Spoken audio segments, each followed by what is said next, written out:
Hi and welcome to another narration presented by yours truly, Cryptids Roost. Please be so kind as to throat punch the like button and smack the ass of the subscription button as well. And remember to tap that notification bell and then select all. That way you'll receive all notifications each time I upload a new video. So grab your coffee, sit back and enjoy the show. And don't forget, where fear is, happiness is not. One Last Shot Among the Stars. This is the sequel to Lightlessness. This awesome story is written by Scare in a Box. Hundreds of years ago, in the vast expanse of empty space between Earth and Mars, humanity was given its first glimpse of a black hole up close. It appeared without reason, as though it simply decided to show up. There was no collision, no collapse, but looking through it, the light from distant stars sent thousands of years ago warped around its corona and was absorbed by its nigh infinite density. A black hole the size of a planet isn't large by any particular standards, but its repercussions were greatly felt and impacted life on Earth overnight for perpetuity.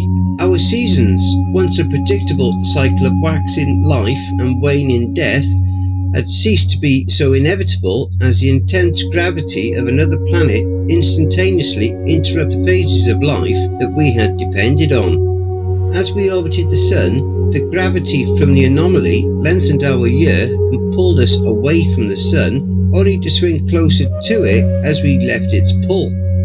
Parts of the planet had become entirely uninhabitable, be it to flooding, fires, freezing cold, or the ceaseless storms that our planet had succumbed to from the flux of pressures due to the instability caused from its appearance. Initially the rich survived, with entire countries being erased from the map, wiped clean off, labelled as no longer habitable. Those without access to water, to healthcare, to a safe place to stay away from the brutal conditions wrought by this calamity in the sky were obliterated with barely a tear for them. There were more pressing matters at hand than crying over spilled blood. Of those that survived the initial destruction, the world's finest minds were assembled and money practically thrown at them. The remainder of Earth's resources at their fingertips in the hopes they could make the world-ending problem go away. It was a little late to be giving the power to the people with the knowledge to make the right decisions, instead of self-serving politicians waging wars over petty squabbles or squandering assets fruitlessly. But better late than never.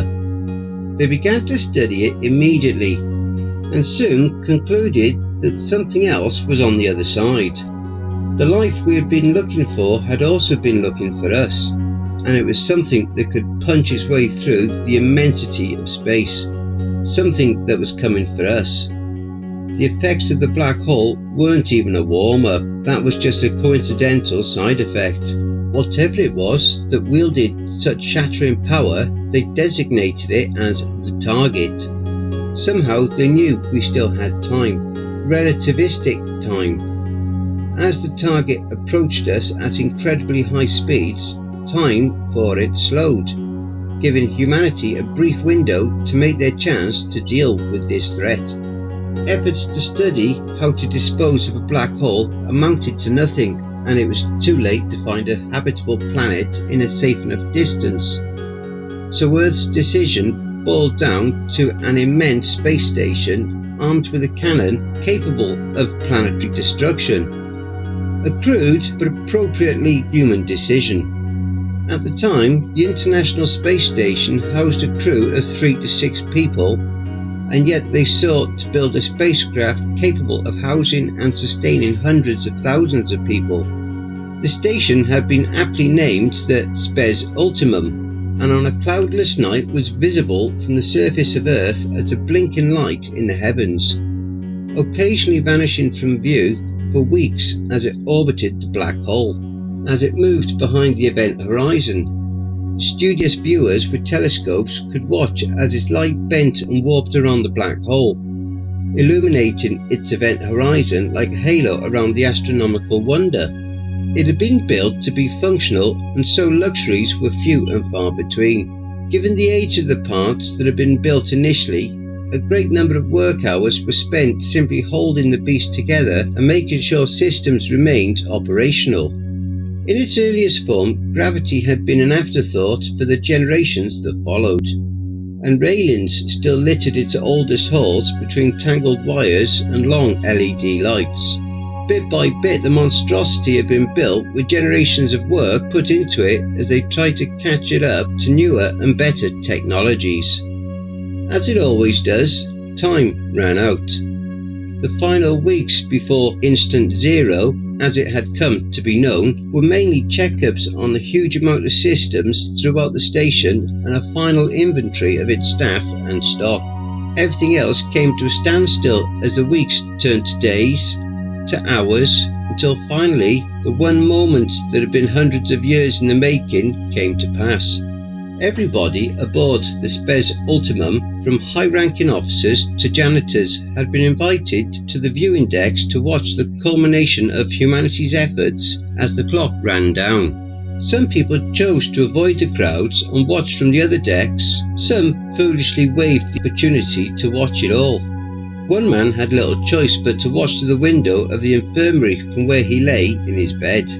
Through the other side of the thick window, he watched the stars glitter and twinkle on the backdrop of empty darkness, watching their outlines twist and bend to form a razor-thin ring on the outline of the black hole, and then vanish entirely as they passed behind it.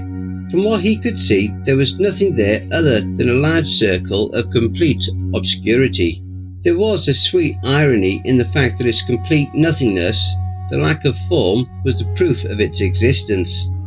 Beneath the sheets, his leg had been cast in a hardened mycelium casing, and it itched terribly from the lack of ventilation. But watching what was about to unfold drew his mind from the discomfort. His attention was broken by a gentle shush from the door opening. The familiar face of his nurse glanced his way and smiled as he turned his head to greet her. "Shouldn't you be watching this?" he rumbled lazily. She made her way to the table at the side of his bed and put down a softly steaming meal. He arched his neck up to try and see vegetables and potatoes alongside synthetic meat, coated in a hearty-looking gravy, and the fruit segments sat in a small cup of thick syrup for afterwards. He'd eaten worse. Without speaking, she walked over to the window and peered out. She turned her head and locked eyes with him. "I've still got time." In the hours counting down to the final moment, there had been the sound of capacitors charging up and whining, coupled with a constantly building rumble from the centre of the station as the cannon was charged, ready to release an ungodly amount of energy straight into the hole. He set the tray onto his lap and started taking small bites of potato. "How long is it now?" he asked between mouthfuls, with a strikingly casual tone given the monumental gravity of the situation. "Only a few minutes to go. Everybody is in place. The cannon is charged, and all we have to do now is wait," she replied, staring back out the window. "We've already waited hundreds of years," he said, raising a carrot dripping with gravy up to his face. "I'm excited to just see it all over." "I wouldn't say we've been doing nothing but waiting. We have the Spes Ultimum, after all." "And hope," he added in a tone that leaked sarcasm. She cocked her head to him to roll her eyes dramatically. With a quick sweep, she brushed her dark hair back behind her shoulders and tied it up with a hairband she kept around her slender wrist. "Hope is better than giving up." She pulled up a chair next to his bed. She took a deep breath and released it in a long sigh as he continued eating. "People used to put their hope into what they believed, that they could live forever and see their dead relatives again and be eternally happy, all by being a good person," she added, moving her gaze from the black hole down to his dwindling meal. She gripped the fruit cup and cracked it open. "I'd rather my hopes be on the things we've achieved rather than the things we've imagined." The man let out a monosyllabic expression of reluctant agreement. "I'd rather have the ultimum than trying to pray this thing away," she concluded, handing him the fruit cup. He lifted it to his face and sucked away at the juice. Between his slurping, there was silence as she stared at the target. He put the cup down and issued a satisfied "ah" before opening his mouth to speak. "Why are you watching it from here?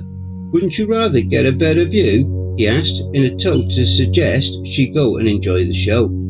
"I can't just leave you on your own to watch it all unfold," she lied. He was just a patient to her, slightly more than a stranger, but she would have felt more alone in the vast crowd crammed into the viewing decks than with him. "No boyfriend or husband to watch it with? No friends? There has to be somebody," he pressed. "No boyfriend, no husband, just my work. Besides, I can get a better view from here," she replied without emotion. He knew she was hiding something, but he'd let her have her secrets. After a moment of silence between them, the man continued. "I never got your name." "Solar," she told him before quickly adding, "I know, my parents weren't very creative people."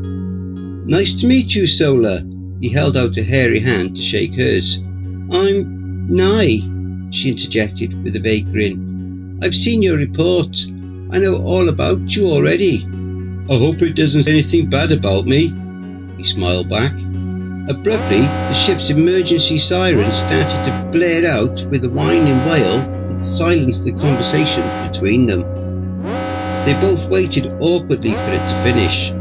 A familiar "bing" called out over the intercom, and a man's voice sounded over the speaker. "This is your captain. We will soon be commencing our operation. Instant Zero will arrive shortly.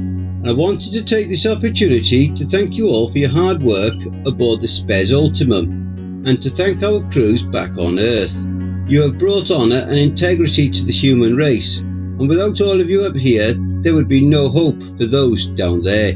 The future of our species and all life on our planet has been dependent on your efforts, and now there's nothing else to be done. Everybody, enjoy the show."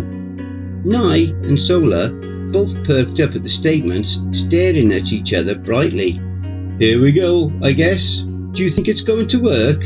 Nye asked, moving his gaze back to the window. "It doesn't matter what I think at this point. We're about to find out." From the all-consuming darkness of the black hole, there was a sudden wave of ionization that flickered the lights and tingled their skin as it passed through them for a second, followed by dark tendrils spewing out and riding along its magnetic fields as the whole shifted and changed. Those scientists from so long ago were right about the timing at least.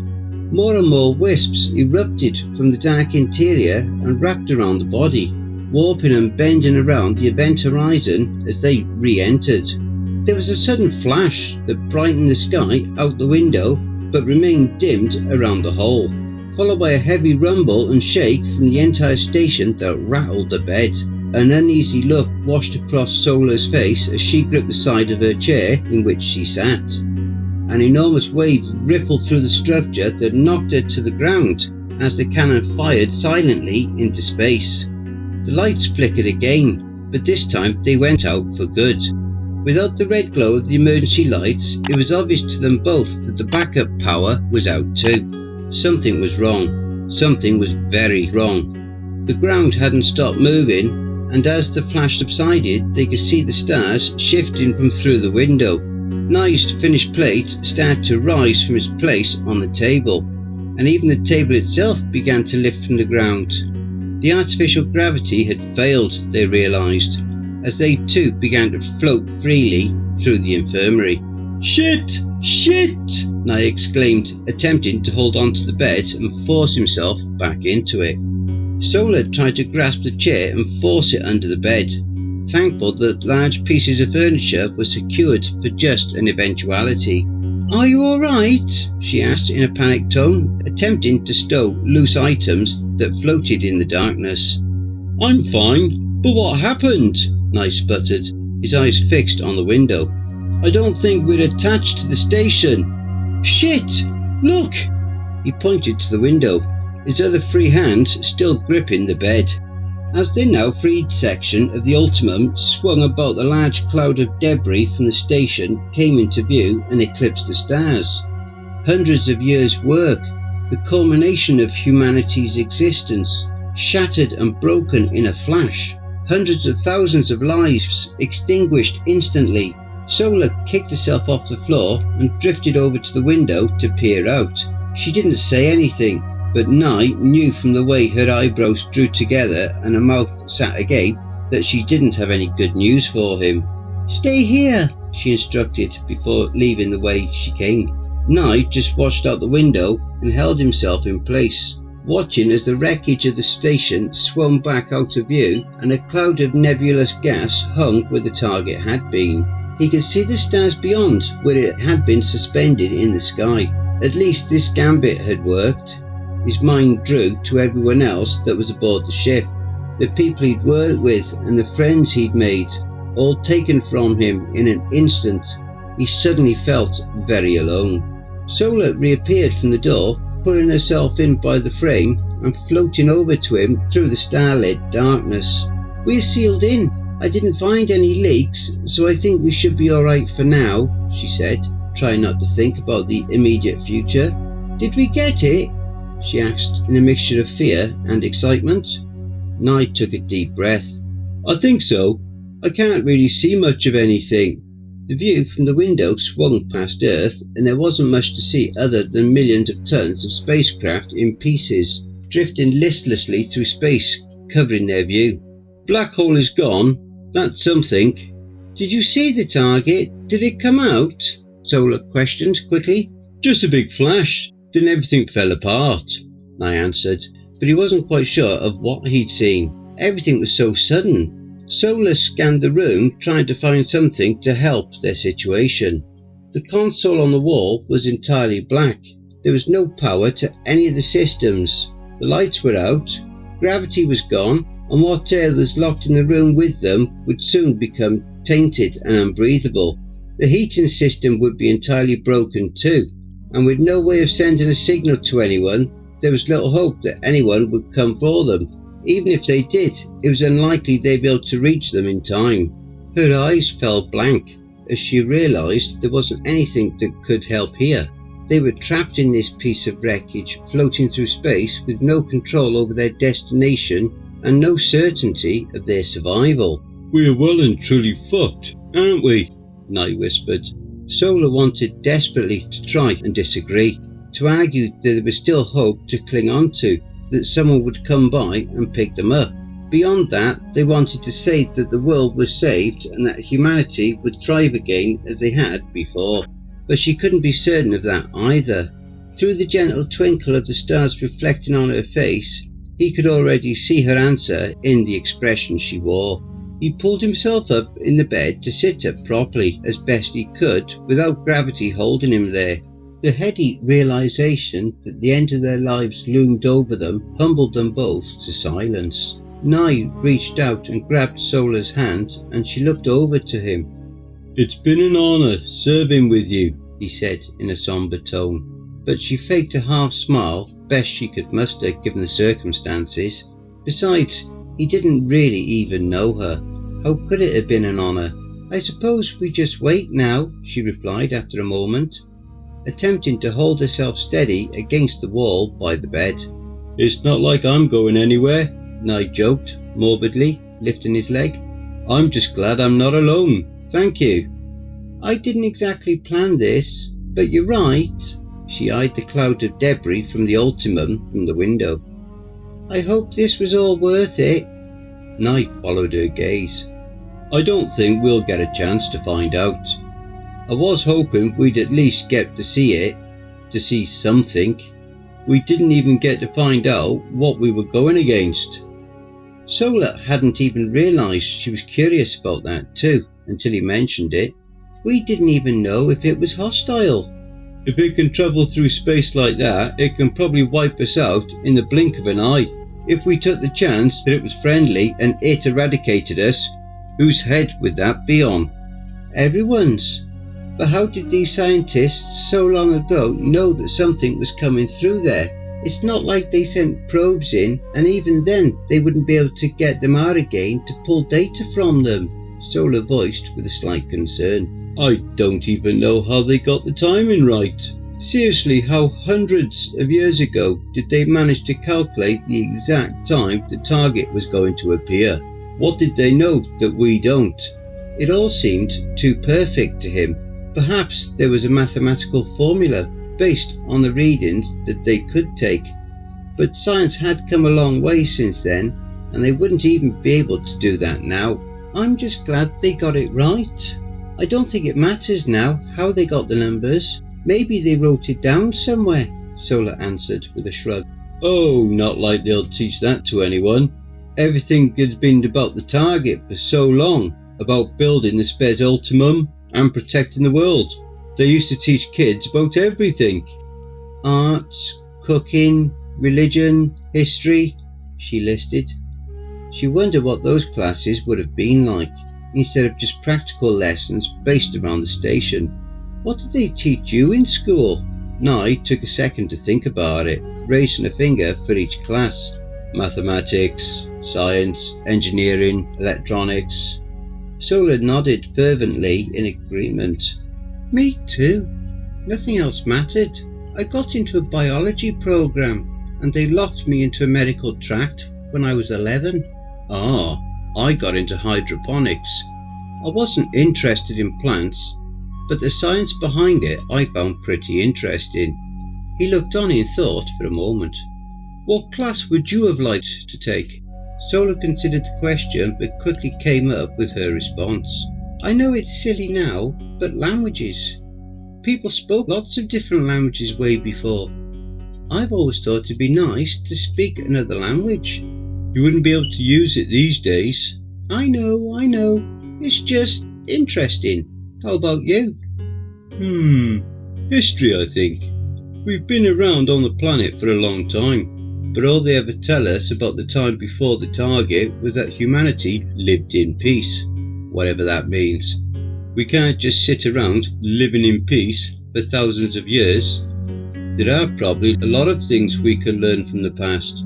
Probably a few things they'd rather keep hidden too. Maybe something that would have helped us out with this.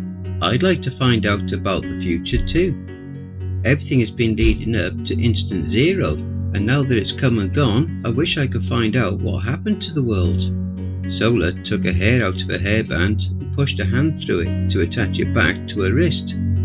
She wasn't operating in a professional capacity anymore, and there was nobody to reprimand her even if she was. Maybe that's selfish of me.